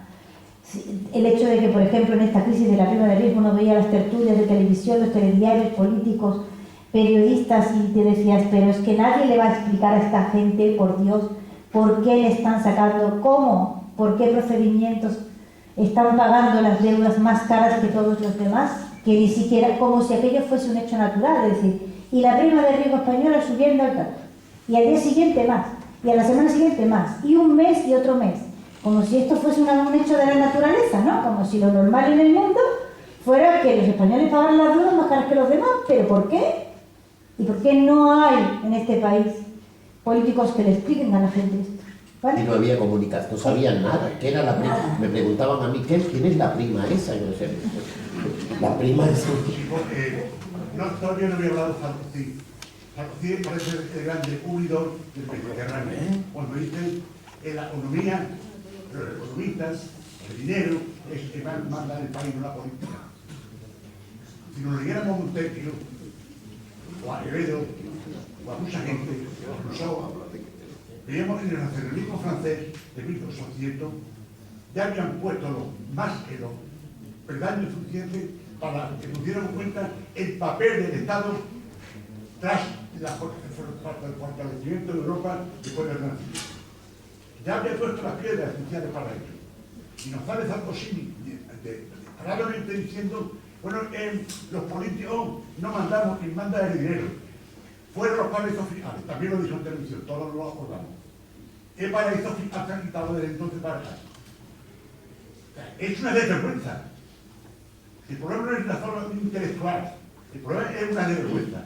Cuando se hace una transición en la que yo participo directamente, pues resulta, y no nos acordamos, que la transición en España se hizo para limar gran parte de lo que había sucedido, emprender una nueva vida, intentar por todos los medios fraternizar la actitud y la conducta para poder un país que es más. Bueno, de esto no se ha hecho nada. No ha hecho nada, sigue la India premiando, sigue activa a la derecha, activa a la izquierda, sigue premiando la mediocridad en los gobiernos, sigue premiando la falta de responsabilidad. Muy bien, muchas gracias. Yo, muy brevemente, en tanto que biólogo, no tengo más remedio que hacer una defensa del escarabajo de la patata. El escarabajo de la patata es una plaga tremenda de la patata, se llama Lepidoptera decilineata, pero no fue el causante del hundimiento de la cosecha de Irlanda, que fue un hongo, Phytophthora infesta, una especie de mildiu, parecido al mildiu que ataca a las hojas de la viña. Esto es una cosa que se repite y se repite y se repite, y aunque el escarabajo de la patata tiene mucho que decir, yo creo que es la única cosa que va usted a tener que corregir en la 8ª edición. Pues yo creo que el escarabajo de la patata era Lord Palmerston. No era ni el hongo ni nada. ¿Tú quieres decir? Pues le advierto que el gran historiador, digamos, en uno de los libros, el libro de Tim Logan es un gran historiador irlandés que ha publicado un libro sobre, se llama The Famine Plot, el complot del hambre. Y este hombre también cree que el asunto es del escarabajo, así que tendré que informarle también. Un mildiu. Sí. Sí, Elvira, yo te quería preguntar. Bueno, primero te quería recuperar lo que has dicho, lo que habla en tu libro de las pelucas, de la época esa horrible del siglo XVIII francesa. Bueno, resulta que no sé si habréis caído, sí, pero si la comparas con el siglo del español, hombre, a mí me encantaría llevar una peluca. pues ya, sí. yo prefiero la peluca, era más graciosa. Si habéis reparado, la plaza de París, donde se decapitaban a la gente, donde se decapitó al rey y a la reina, hoy en día se llama la Plaza de la Concordia. Y eso me recuerda un poco a esa estructura en 2 niveles que estamos hablando. Yo te quería hacer una pregunta. Ahora mismo a Estados Unidos le están forjando una leyenda negra tan grande como la que le forjaron a España, y estamos viendo que no se sabe defender tampoco y están siendo las mismas estrategias. Pero Estados Unidos es un país protestante. Entonces yo te quería decir, ¿cómo es posible que un país que se debiera conocer todos los trucos esos está prácticamente impasible ante la que le tienen montada? Eso va en el cargo, es decir, el que está arriba, sí, el que está arriba está indefenso. Va en el cargo. El hecho de que, o sea, es lo que yo intentaba explicar en la imperiofobia, es una posición que una vez que la ocupas te cae encima lo que te tiene que caer y no te puedes defender. Claro, el asunto agobiante es cuando, pero Estados Unidos, claro, va con ese lastre, pero es que el barco es enorme, ¿me entiendes? La potencia americana es extraordinaria. El problema de esto es cuando España deja de ser el imperio, y el imperio, claro, iba con todo ese lastre detrás, pero es que era una potencia formidable, pero esa potencia no existe ya, y carga con el mismo lastre. Entonces se producen, claro, extraños fenómenos. Uno es el de la negación, el de a mí no me pasa nada. ¿Estamos? Niego la realidad, niego la verdad. Y negándola, no estoy en peligro de enfrentarme a una realidad que esté de mi fuerza y mi capacidad. Todo el mundo sabe que ser víctima y negar que se es mucho más cómodo. ¿Vale? A mí no me pasa nada, me lo habré merecido, etcétera, etcétera. Y entonces uno se sitúa en un plano de comodidad. Ya no tiene que hacer nada. ¿Crees que ese es el discurso de los intelectuales españoles en general? El discurso de los intelectuales españoles en general consiste en aceptar, es decir, ayer estaba yo leyendo un artículo que se llamaba "Es que nunca vamos a cambiar", ¿y por qué tenemos que cambiar? Digo yo. O sea, como diciendo, es que siempre vamos a ser los últimos del carro, los más torpes de Europa, el pueblo anómalo al sur del Pirineo, etcétera, etcétera, etcétera. Le faltaba decir, no vamos a ser nunca rubios, altos y guapos y maravillosamente germánicos, ¿vale?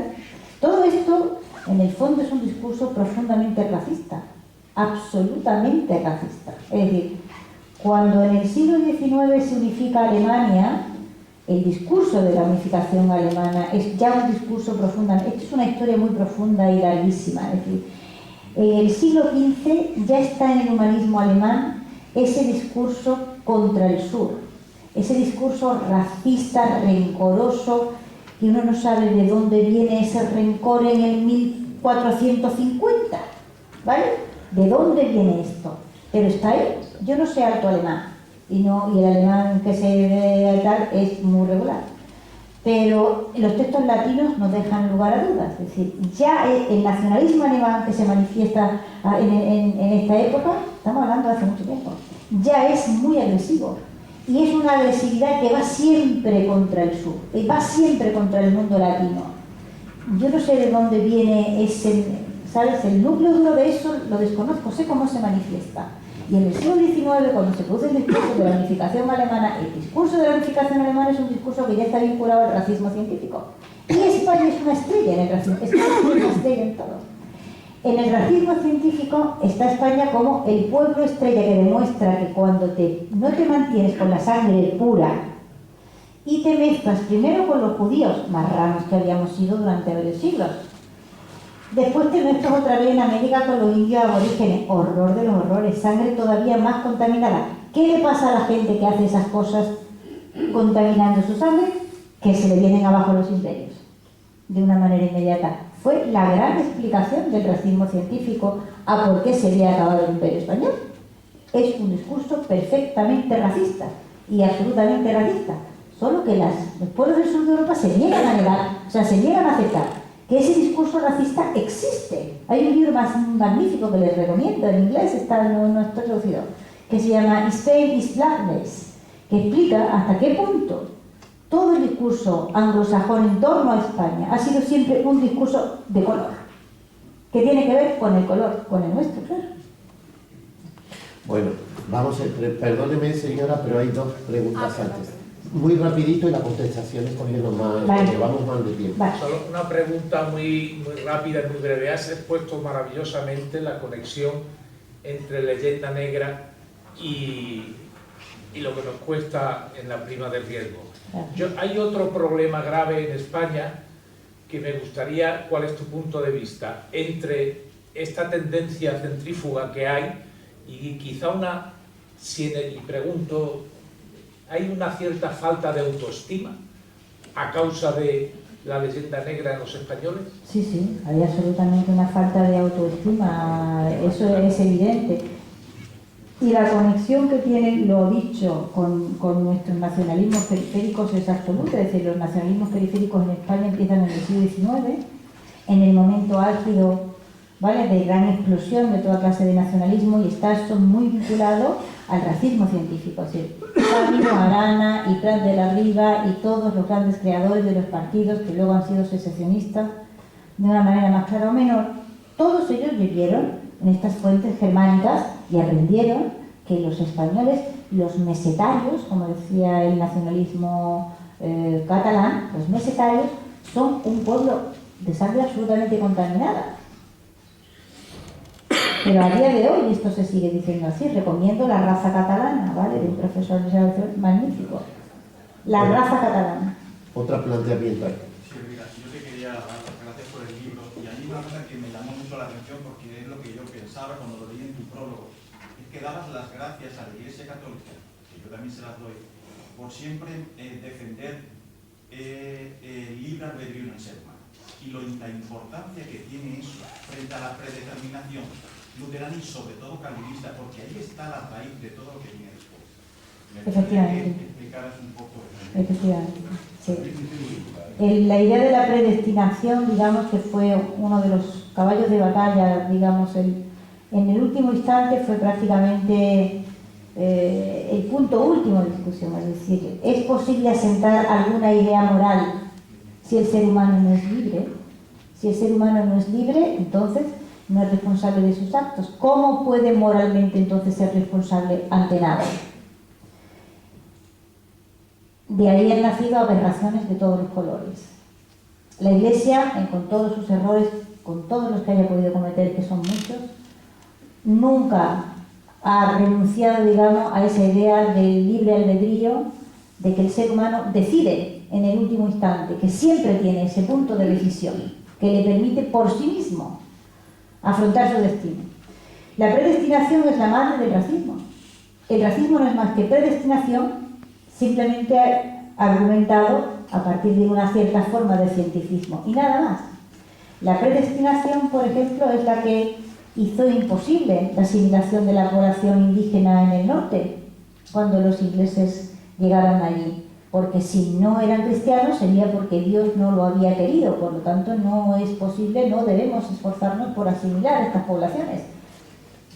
Y suma y sigue, es decir, todo el mundo al que le va mal será que se lo ha merecido, ¿vale? Y eso se nos ha incrustado a nosotros en la vena, ¿vale? No será que alguien se haya portado mal y se haya merecido, sino que tú tienes la culpa, ¿no? Es una forma aberrante de afrontar, digamos, no solo las relaciones entre los pueblos, sino también los actos individuales. Chesterton se hizo católico por el día que se sentó a pensar en profundidad qué quería decir eso de que estaba predestinado a la salvación o a la condenación, y se dio cuenta de que todo planteamiento posterior tenía que ser necesariamente inmoral. Señora. Bueno, hágase cuenta que está delante de una alumna de segundo de bachillerato. Porque es que no sé si lo he entendido, debo de haberlo entendido mal, pero no me cabe en la cabeza como en un mundo actual. Si dicen, yo le presto a usted 5, pero le pido 5 de interés normal, pero a usted le pido más porque no me fío de usted. ¿Es eso más o menos la tesis? Eso es así. ¿Lo he entendido bien? Lo entendió usted perfectamente. Si yo le presto 5 y usted me tiene que devolver 8, no 6 como los demás, porque no me fío de usted, ¿Cómo puede una circunstancia histórica influir en un mundo en el que tanto los economistas de la nación dicha, Grecia, España, como los demás, saben perfectamente lo que puede devolver ese país? Otra cosa es que, por ejemplo, un país, otra cosa es que no te pueda devolverlo, como a España, porque le han quitado el aceite, porque le han quitado la naranja, y porque la uva, en vez de la moscatel, que aquí ya no se planta, que nadie se preocupa, van a subir de Sudáfrica. Eso sí lo puedo entender, pero creo que los economistas actuales son lo suficientemente, creo, controladores y están intercomunicados lo suficiente como para que sepan lo que usted me puede devolver o no me puede devolver. No fiarse de una circunstancia histórica. No saben. Es que no me puede caber de hecho, la crisis nos ha caído encima. Histórica, y no les digo nada si nos remontamos ya a las guerras del pobre Carlos V, que es el señor Felipe II, que tenía que ser la luz de Europa para defender el catolicismo. Ya no hablo de eso, pero no sé si es que lo he entendido mal. No, usted no lo ha entendido mal, pero usted tiene una idea muy elevada de los economistas. Los economistas no el economista como el economista, sino toda la economía nacional sabe lo que puede devolver España. La economía es un fenómeno psicológico. ¿Por qué se fían de la economía realmente? De lo que puede devolver realmente y no de una circunstancia histórica. Mire, cuando quebraron los islandeses, ¿vale? O sea, aquella mañana tremenda en que sale el ministro y dice que no puede pagar y no paga, se quiebran los 3 bancos más grandes del país y se cierran. Aquella mañana tremenda, resulta que estos de Moody's, que son unos genios, tenían la deuda islandesa con la calificación AAA, la más alta de todas las calificaciones. Y Lehman Brothers quebró con sus acciones calificadas de AAA, también la máxima. Son los economistas son como los de las varillas, no te digo, tengo ningún respeto por los de las varillas buscando agua, ¿no? Los economistas son, que yo conozco algunos que de verdad encuentran agua. Pero todos, o sea, todos los países... La economía es un fenómeno psicológico. Toda la vida económica nuestra se basa en el hecho de la confianza. Tenemos todos una confianza ciega en que mañana por la mañana yo voy a ir a la parada del autobús y va a pasar un autobús. Pero si yo produzco 6 de oliva, 7 de naranja, 3 de aceite, ¿cómo es posible que no lo sepa usted? Si me presta usted 5, a saber que le voy a devolver 5, pues le puedo devolver 4. Pero no me cabe en la cabeza por qué el pobre Carlos V influye en esta historia. No me cabe en la cabeza. Porque la economía es un fenómeno psicológico y si uno tiene mala fama, resulta que va muy gastado. Usted tiene un vecino arriba que es y cree que es un borracho empedernido. Y tiene abajo un vecino que es un borracho empedernido, pero usted no lo sabe. Si el borracho, que no lo es, usted cree que lo es, viene a su casa a pedirle algo, a usted le molesta mucho más que el de abajo, ¿vale? Que es un borracho empedernido, pero usted no lo sabe. Que todo esto es un fenómeno de confianza, toda la economía es un fenómeno de confianza. Usted quiere entenderlo racionalmente, no se puede. De todas formas, señora, usted cita continuamente a Carlos V y aparte de su calidad urática de Nosticiano, estuvo endeudado hasta aquí y nos metió con los Fugger, y además los banqueros eran alemanes suizos que por ahí de casta de dinero. Yo le decía que se endeudó hasta aquí, que hasta su hijo le regañaba, no te metas en tanto lío, ya lo sé, que se endeudó por defender aquel catolicismo de alcanza contra el liberal. Hay muchos factores. Pero que si no me cabe en la cabeza, como en un mundo actual, que todo el mundo está al cabo de todo, sabe lo que puede no producir y devolver, no me cabe en la cabeza. Bueno, aquel señor que me lleva... Alce la voz porque está... Y como no veo micrófono de mano en la sala, no veo. Había un micrófono, pero no funcionaba. Se oía muy mal. No se preocupe.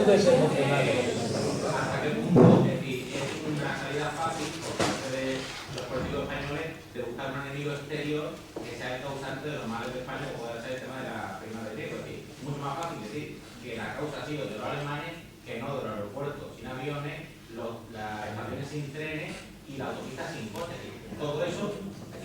Los políticos españoles no han dicho nunca que la culpa sea de los alemanes, que yo sepa. Yo estoy esperando que alguno lo diga, vamos, para ponerle flores. No. Los políticos españoles no han dicho. Aquí contra Alemania, poniendo un poco clara cuál ha sido la situación de Alemania y el papel que Alemania ha jugado en todo este asunto de las deudas soberanas, Hasta ahora no he escuchado yo decir ni pío. Y en cuanto a lo de los aeropuertos sin aviones, asunto lamentable, debo decirle que los ingleses estuvieron durante 14 años construyendo un avión de vigilancia marítima a razón de 44.000 millones al año y el avión nunca existió. Así que en todas partes cuecen habas. Que muchas veces sí, que últimamente ya se está creando el discurso político de buscar el enemigo exterior, con mucho, incluso el populismo tiene eso, y busca el enemigo exterior para no hacer, digamos, arreglar los problemas internos que tenemos. Entonces, no sé si usted es consciente de eso, de que en el mundo actual el populismo va ganando igual que empezó a ganar el fascismo y el comunismo al principio del siglo XX, porque los políticos normales no lo están haciendo bien. No. Entonces es más fácil buscar el enemigo exterior. Alemania, los judíos, el capital, los inmigrantes. Si desembocamos en el problema del descrédito en que han caído las democracias occidentales, nos salimos con creces del problema que yo ahí, como Dios me va a entender, he intentado estudiar. Es decir, las democracias occidentales se nos están pudriendo todas.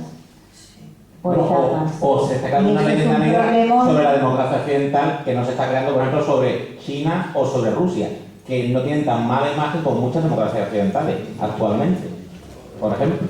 Pero ¿ustedes qué quieren que hablemos? ¿De Rusia? Yo no puedo hablar de todo eso. No, me refiero, comparando con la actualidad y lo que digamos la creación de leyendas negras a lo largo de la historia y en la actualidad. Hay imperios, sin embargo, actualmente que no se están creando esa leyenda negra. Los rusos la tienen desde hace mucho tiempo. Existe la rusofobia y es un fenómeno perfectamente estudiado. Lo que pasa es que en España no ha tenido nunca gran arraigo, pero la rusofobia en Francia o en Gran Bretaña o en Alemania es un fenómeno conocidísimo y estudiadísimo. Y los rusos tienen cuernos, rabo y de todo. Lo que pasa es que en España nosotros no hemos tenido con los rusos ningún enfrentamiento, ni relaciones, digamos, no se participó en la guerra de Crimea del 19, no hemos tenido con ellos. Y cuando los rusos aparecen a gran escala, que es en la guerra civil, digamos, cuando llegan gran cantidad de rusos y tal, y luego empieza la demonización, pero es una demonización de la Unión Soviética, no es del comunismo, no es la demonización del ruso. La demonización del ruso empezó en el siglo XVIII y luego alcanzó los niveles de histeria colectiva durante la guerra de Crimea. Y ahora hemos vuelto a tener otra vez otro episodio tipo Crimea, por exactamente las mismas razones que el primero, con exactamente los mismos resultados que el primero. En fin. Bueno, pues una última pregunta y ya ninguna más. Ahí. Mira, te sigo por lo que te explicaba esa. Pero hay algo que te voy a... 20 años en un instituto, intentando un cuarto de la ESO que escuche. Por eso digo, esto es una pregunta, porque es que yo lo digo aquí, ya no le cansé a nadie. Es preguntarte, ¿cómo es posible que con una labor de investigación tan extraordinaria que tú llevas haciendo desde hace tantísimos años, buscando en el fondo del mar y encontrando cosas que nos pueden poner tan sencillas, tan claras y tan de verdad, ¿cómo es posible que ni un político de este país, de ningún partido, ni un articulista, de ningún artículo o alguno ahí por ahí, por supuesto, ni que otro más, que más gente hay por ahí que no habla en absoluto de esto? Pues explícanos cuál es la causa de que nos tengamos que enterar a través tuya y aquí en la técnica de un montón de cosas que no podemos leer ni en la prensa diaria, ni por supuesto en las tertulias de televisión. Perdóneme, pero el ensayo de la profesora Elvira Roca ha sido muy bien recibido, recensionado, o de perfil o en directo por críticos. La prensa ha estado muy receptivo. Quizás es que no sabía de lo que iba esto. Entonces, ya es hora de aprender. Tampoco nos pongamos... ha sido y lleva 7 ediciones, algo que honra el trabajo. Tampoco nos pongamos a hacer leyendas negras de leyendas negras, como por ejemplo, y hago un inciso, la leyenda negra de la Revolución Francesa, que la Revolución Francesa no fue una revolución y al día siguiente de la toma de Versalles le cortan la cabeza a María Antonieta y Luis XVI. María Antonieta y Luis XVI y los aristócratas franceses no estuvieron a la altura, nos guste o no, con los cuadros de Vigée Lebrun, con la iconografía, que yo los adoro, pero hubo 2 revoluciones francesas.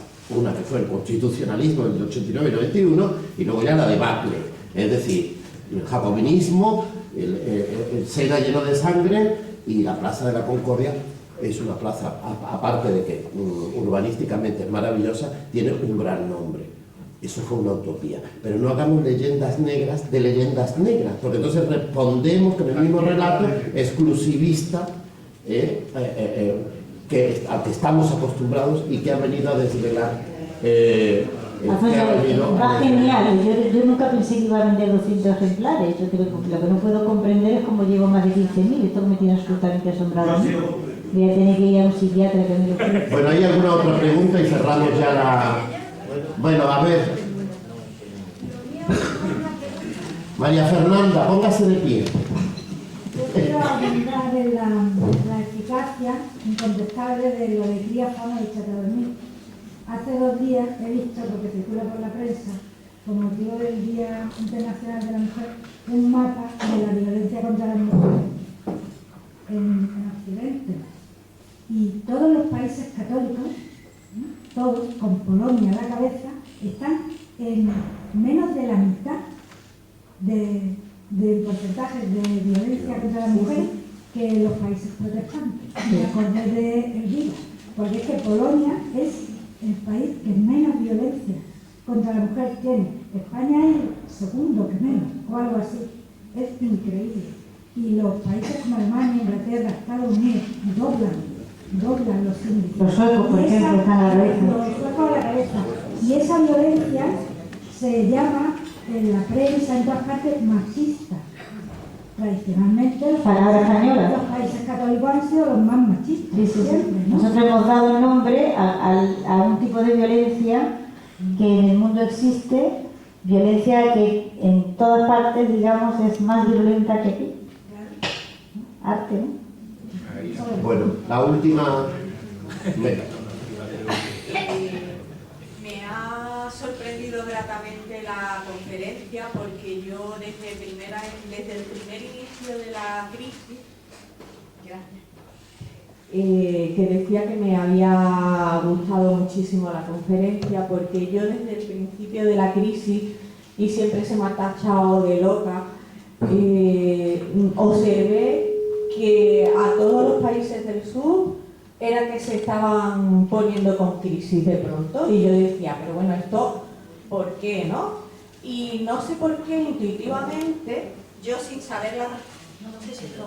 ¿Funciona lo que estoy pitando? ¿Funciona? Vale.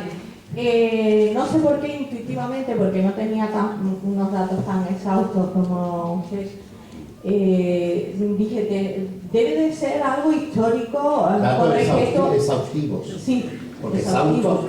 Tanto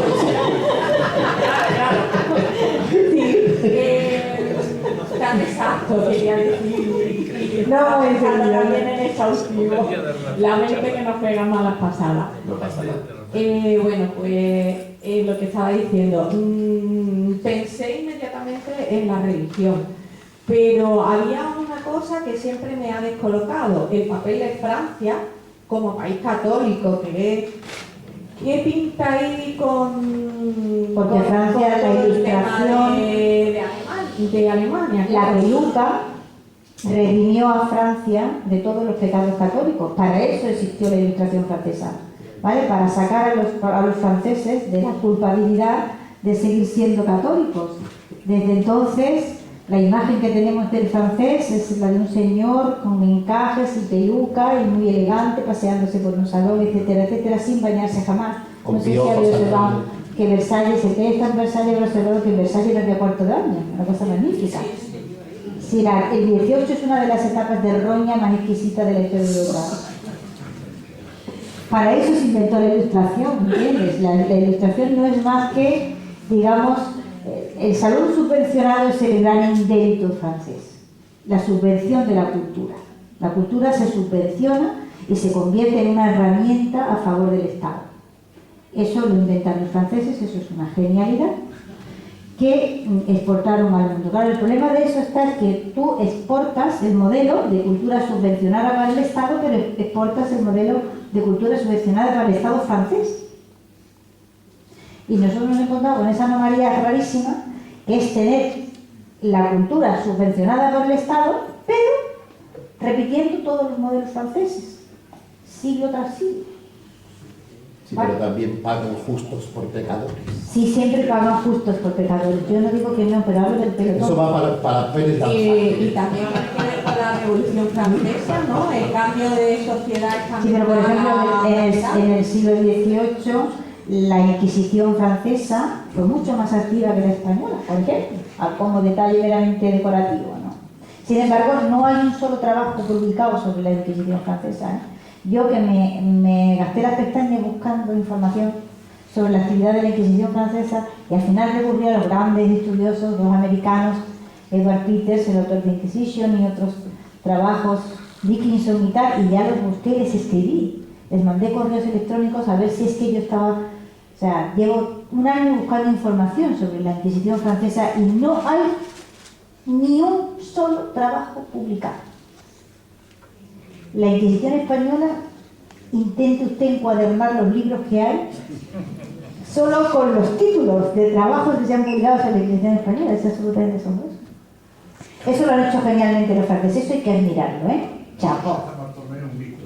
Hay una frase genial de Antonio Escotado de Los enemigos del comercio, en la página 7 u 8 del segundo tomo, que explica, que resume, digamos, la situación económica francesa en el siglo XVIII, catastrófica, y dice, pero desde luego es de admirar cómo han conseguido los franceses viajar en primera con un billete de segunda durante toda la historia. Y eso es arte.